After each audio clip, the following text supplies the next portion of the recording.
Bismillahirrahmanirrahim. Assalamualaikum warahmatullahi wabarakatuh. Sahabat yang dirahmati Allah, malaikat merupakan makhluk ciptaan Allah yang tidak terlihat oleh manusia dan selalu taat pada perintahnya. Mereka memiliki tugas masing-masing. Salah satunya adalah malaikat yang kita kenal yang bertugas sebagai penyampai wahyu adalah malaikat Jibril. Malaikat Jibril juga dikenal sebagai Ruhul Amin. Dia adalah malaikat yang bertugas menyampaikan wahyu dari Allah kepada para nabi, termasuk Nabi Muhammad Shallallahu Alaihi Wasallam. Ada yang penasaran bagaimana wujud asli malaikat ini? Rasulullah pernah melihatnya. Hal ini sesuai dengan firman Allah Subhanahu wa Ta'ala. Dan sesungguhnya Muhammad itu melihat Jibril di ufuk yang terang. Al-Quran Surat At-Takwir ayat 23. Bahkan para sahabat pun dibuat pingsan oleh wujud malaikat Jibril. Lalu ada apa dengan wujud malaikat tersebut? Namun sebelum lanjut, mohon tonton video ini sampai selesai agar tidak ada kesalahpahaman. Jangan lupa klik subscribe, like, serta komen untuk mendukung channel ini agar terus menyiarkan syiar Islam. Rasulullah Shallallahu Alaihi Wasallam pertama kali didatangi malaikat Jibril di Gua Hiro saat beliau menerima wahyu. Nabi Muhammad Shallallahu Alaihi Wasallam kembali ke Mekah dan merasakan bahwa seluruh alam seolah berbicara kepada beliau sambil mengucapkan selamat karena telah dipilih menjadi nabi terakhir. Sesampainya di rumah, Rasulullah gemetar dan meminta diselimuti oleh istrinya Khadijah. Melihat itu, Khadijah tidak tinggal diam. Beliau menenangkan suaminya. Khadijah pun membawa suaminya menemui Waraqah untuk mengetahui peristiwa yang dialami oleh Rasulullah. Waraqah yang mengatakan bahwa makhluk yang ditemui oleh Rasulullah adalah malaikat Jibril dan beliau adalah nabi yang ditunggu-tunggu. Ucapan Waraqah ini berdasarkan membaca kitab-kitab. Setelah mengetahui bahwa suaminya adalah seorang nabi, Khadijah pun turut mendukung dakwah yang dilakukan oleh suaminya. Sebagai malaikat yang bertugas menyampaikan wahyu, malaikat Jibril tentunya sering bertemu dengan Nabi Muhammad. Malaikat Jibril selain bertugas menyampaikan wahyu, dia juga diciptakan dengan penuh kemuliaan dan kekuatan. Hal ini sesuai dengan firman Allah Subhanahu wa Ta'ala. Sesungguhnya Al-Quran itu benar-benar firman Allah yang dibawa oleh utusan yang mulia, yang mempunyai kekuatan, yang mempunyai kedudukan tinggi di sisi Allah, yang mempunyai arsy, yang ditaati di sana, di alam malaikat lagi dipercaya. Quran Surat At-Takwir ayat 19-21. Mengenai nama malaikat Jibril diriwayatkan oleh Ibnu Jarir dan Abu Asaih dari Ali bin Husain bahwa nama Jibril adalah Abdullah dan tambahan il. Menurut hadis yang diriwayatkan Ibnu Jarir dari Ibnu Abbas menunjukkan 4 yang menyembah Allah. Dalam menjalankan tugasnya, malaikat Jibril kerap bertemu Nabi Muhammad Shallallahu Alaihi Wasallam, namun tidak dalam wujud aslinya, tetapi dalam wujud manusia.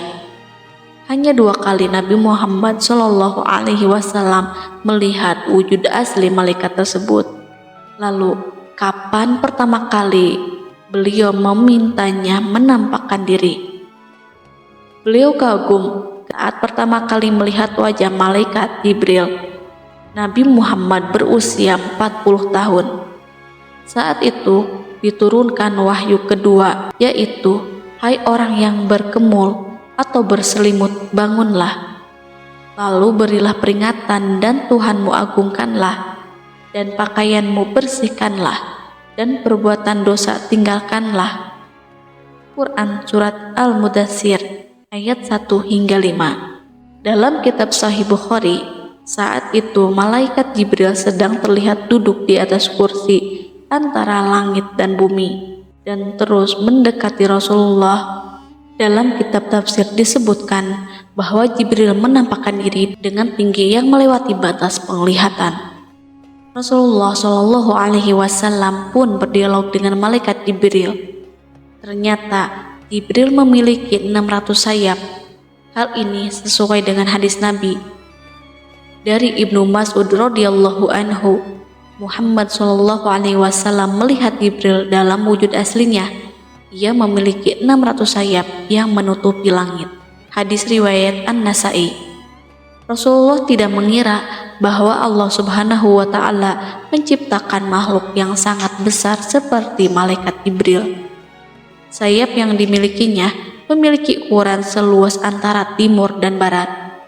Besarnya malaikat ini digambarkan dalam hadis Rasulullah.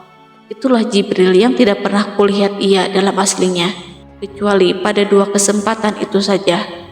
Aku melihatnya turun dari langit, di mana tubuhnya yang besar memenuhi ruang antara langit dan bumi. Hadis riwayat Muslim. Saat bertemu Nabi dalam wujud yang asli, malaikat Jibril memakai baju kebesarannya, yaitu putih seperti mutiara yang larut. Dia memiliki rupa yang elok dan rupawan. Bukan hanya itu, malaikat Jibril juga mempunyai kekuatan dahsyat. Momen kedua, Nabi Muhammad Shallallahu Alaihi Wasallam melihat wujud asli malaikat Jibril adalah ketika peristiwa Isra Mi'raj, sebagaimana firman Allah Subhanahu wa Ta'ala. Dan sesungguhnya Muhammad telah melihat Jibril itu dalam rupanya yang asli pada waktu yang lain, yaitu di Sidratul Muntaha. Di dekatnya ada surga tempat tinggal. Quran Surat An-Najm ayat 13-15. Ketika itu Nabi Muhammad Shallallahu Alaihi Wasallam sampai di pos perjalanan Sidratul Muntaha. Malaikat Jibril tidak sanggup lagi menemani beliau menghadap Allah Subhanahu wa Ta'ala. Jibril mengatakan bahwa dia tidak mampu mendekati Allah Ta'ala. Dia perlu 60.000 tahun untuk terbang agar bisa menemui Sang Pencipta. Jika terus memaksakan diri untuk menemui Allah, ia akan hancur dan luluh. Terkadang ketika Nabi Muhammad Shallallahu Alaihi Wasallam sedang berjalan, ia menyaksikan wujud Jibril memenuhi cakrawala, dan jika dia berpaling, dia tetap menyaksikan wujud Jibril di hadapannya.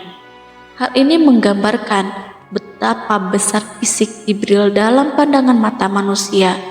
Apakah Nabi Muhammad saja yang tidak mengira bahwa malaikat Jibril memiliki wujud yang menakjubkan? Ternyata sahabat Hamzah bin Abdullah pernah meminta Rasulullah untuk memperlihatkan wujud asli malaikat Jibril.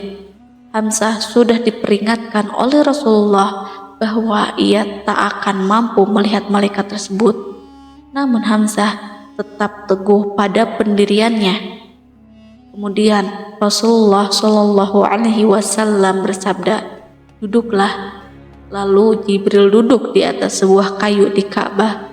Kemudian Nabi pun bersabda kepada Hamzah, "Bukalah matamu lalu lihatlah." Kemudian Hamzah membuka mata dan melihat 2 kaki Jibril seperti batu permata yang hijau. Sahabat Hamzah pun jatuh pingsan. Malaikat Jibril memiliki kedudukan istimewa karena ia adalah malaikat yang paling dekat dengan Allah. Selain menyampaikan wahyu, ia pula lah malaikat yang mengurus semua kebutuhan hamba Allah. Hal ini sesuai dengan hadis Rasulullah. Sesungguhnya Jibril mengurus segala kebutuhan semua hamba. Bila orang mukmin berdoa, Allah berfirman, "Wahai Jibril, tahanlah kebutuhan hambaku ini, sebab aku mencintainya dan mencintai suaranya." Dan bila orang kafir berdoa, Allah berfirman, "Wahai Jibril, penuhilah kebutuhan hambaku, sebab aku membencinya dan membenci suaranya." Diriwayatkan oleh Al-Baihaqi dan As-Sabuni dari Jabir bin Abdillah. Salah satu keistimewaan bulan Ramadan adalah satu malam yang disebut sebagai malam Lailatul Qadar. Pada malam Lailatul Qadar disebutkan bahwa seluruh malaikat akan turun ke bumi dengan membawa rahmat. Malaikat yang memimpin para malaikat turun ke bumi adalah Jibril.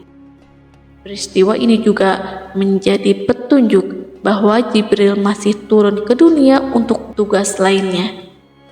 Al-Quran memberikan petunjuk tentang kehadiran Jibril saat Lailatul Qadar melalui surat Al-Qadar ayat 4. Pada kata ruh, mayoritas ulama berpendapat bahwa itu adalah nama dari malaikat Jibril yang menjadi pemimpin atas malaikat lainnya. Pada malam itu, turun malaikat-malaikat dan malaikat Jibril dengan izin Tuhannya untuk mengatur segala urusan. Quran Surat Al-Qadar ayat 4. Ibnu Sabit juga menyebutkan bahwa malaikat Jibril turut mendapat tugas mengatur angin dan bala tentara. Urusan dunia ini diatur oleh 4 malaikat, yaitu Jibril, Mikail, malaikat maut Ijrail, dan Israfil. Jibril ditugasi mengatur angin dan bala tentara. Mikail ditugasi mengatur tetesan air hujan dan tumbuh-tumbuhan. Malaikat maut ditugasi untuk mencabut nyawa, sedangkan Israfil turun membawa perintah dan urusan kepada mereka.